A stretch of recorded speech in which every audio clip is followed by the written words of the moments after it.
నమస్తే. నేను దాసి నాగరాజు, కారుణ్య welfare society founder. ఇటీవల కాలంలో నిజాంపేటలో ఉన్నటువంటి ప్రాథమిక ఉన్నత పాఠశాల యొక్క ప్రధాన ఉపాధ్యాయులు మోహన్ సింగ్ గారు వారి యొక్క అభ్యర్థన మేరకు పాఠశాలలో పిల్లల సౌకర్యార్థమై కొన్ని పనులను సామాజిక బాధ్యతతో మరి కారుణ్య వెల్ఫేర్ సొసైటీ కొనసాగిస్తున్నటువంటి సేవా కార్యక్రమాలు కొన్ని పనులు ఆ పాఠశాలలో పూర్తి చేయడం జరిగింది. దానిలో ముఖ్యంగా మరి పాఠశాల యొక్క వారు ఏదైతే పిల్లలకు భోజనం సిద్ధపరుస్తారో ఆ వంటశాల యొక్క ముందు ఓపెన్గా ఉండటం వల్ల మరి వర్షం వచ్చినప్పుడు పిల్లలకు అన్నం పెట్టడానికి కొంత ఇబ్బందికరమైనటువంటి వాతావరణం ఉన్నప్పుడు ఆ వంట గది ముందు ఒక షెడ్డును నిర్మాణం చేయడం జరిగింది.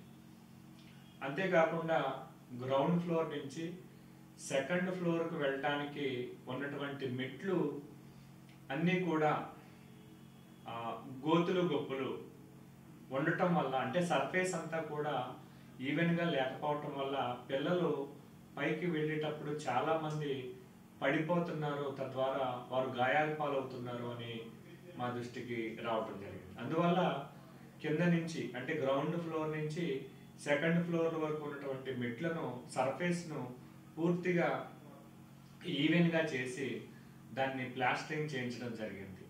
అంతేకాకుండా మరి టెర్రస్ మీద ఆ స్లాబ్ ఓపెన్ ఉండటం వల్ల వర్షం కిందికి వచ్చి ఆ మెట్లన్నీ కూడా తడిసిపోవడం, అలాగే ఫ్లోర్లో వర్షం పడటం వల్ల వర్షపు నీరు మరి ఆ వరండా అంతా నిండిపోవడం జరుగుతూ ఉంది. దాన్ని గుర్తించి గమనించి ఆ పైన ఏదైతే టెర్రస్ ఓపెన్ ఏరియా ఉందో దాని మీద ప్రత్యేకమైనటువంటి మెటీరియల్తో క్లోజ్ చేయడం, అవసరమైనప్పుడు ఓపెన్ చేసుకోవచ్చు, మరి క్లోజ్ కూడా చేసుకోవచ్చు. ఆ విధంగా అక్కడ వారికి ఆ విధమైనటువంటి సదుపాయం చేయడం జరిగింది. ఈ మూడు పనులు కూడా పిల్లల సౌకర్యార్థమై మరి విద్యాలయం అంటే దేవాలయంతో సమానం అని కారుణ్య వెల్ఫేర్ సొసైటీ భావించి మరి పిల్లల సౌకర్యార్థం ఈ యొక్క పనులన్నీ కూడా చేయటం జరిగింది.